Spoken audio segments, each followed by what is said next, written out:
श्रीमद्रामायणे वाल्मीकीये आदिकाव्ये अरण्यकाण्डे षट्षष्टितमः सर्गः।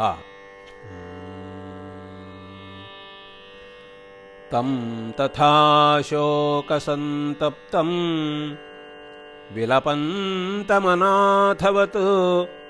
मोहेन महताविष्टं परिद्योनमचेतनम्।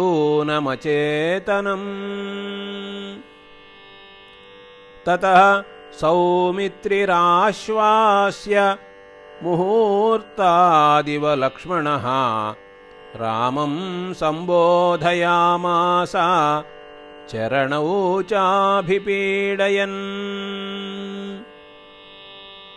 महता तपसा राम महता चापि कर्मणा राज्ञा दशरथेनासि लब्धोऽमृतमिवामरैः।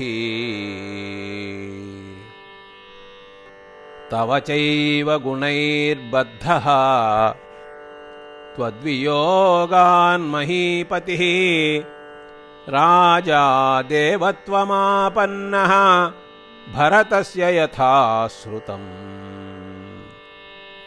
यदि दुःखमिदं प्राप्तं काकुत्स्थ न सहिष्यसे प्राकृतश्चाल्पसत्त्वश्च इतरः कः सहिष्यति। दुःखितो हि भवान् लोकान् तेजसा यदि धक्ष्यते आर्ताः प्रजा नरव्याघ्रा क्व नु यास्यन्ति निर्वृतिम्। लोकस्वभाव एवैषः ययाति हि नहुषात्मजः गतः शक्रेण सालोक्यम् अनयन्तं समस्पृशत्।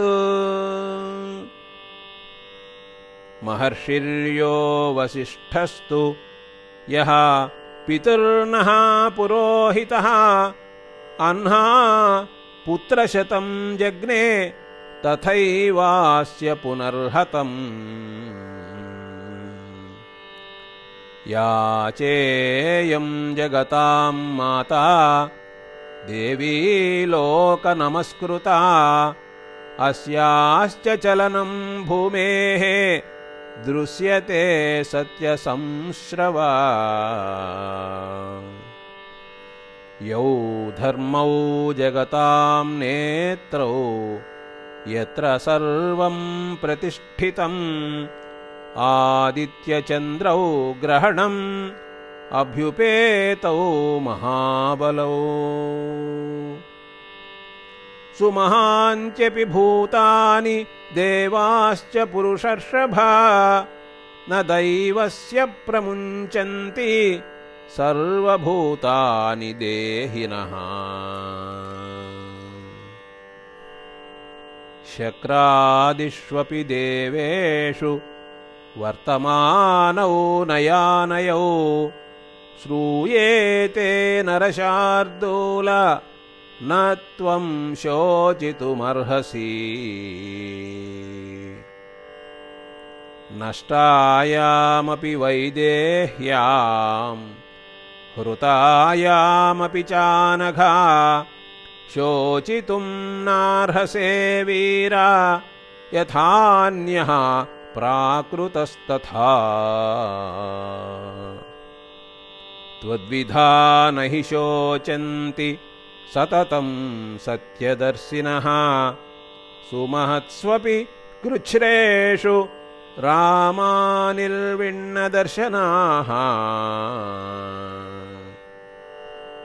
तत्त्वतो हि नरश्रेष्ठा बुद्ध्वा समनुचिन्तया बुद्ध्या युक्ता महाप्राज्ञाः विजानन्ति शुभाशुभे।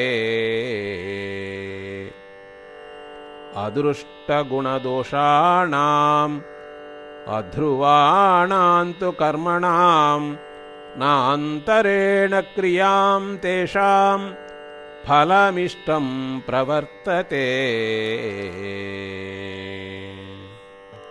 त्वमेव हि पुरा राम मामेवं बहुशोऽन्वशाः अनुशिष्याद्धिको नु त्वाम् अपि साक्षात् बृहस्पतिः।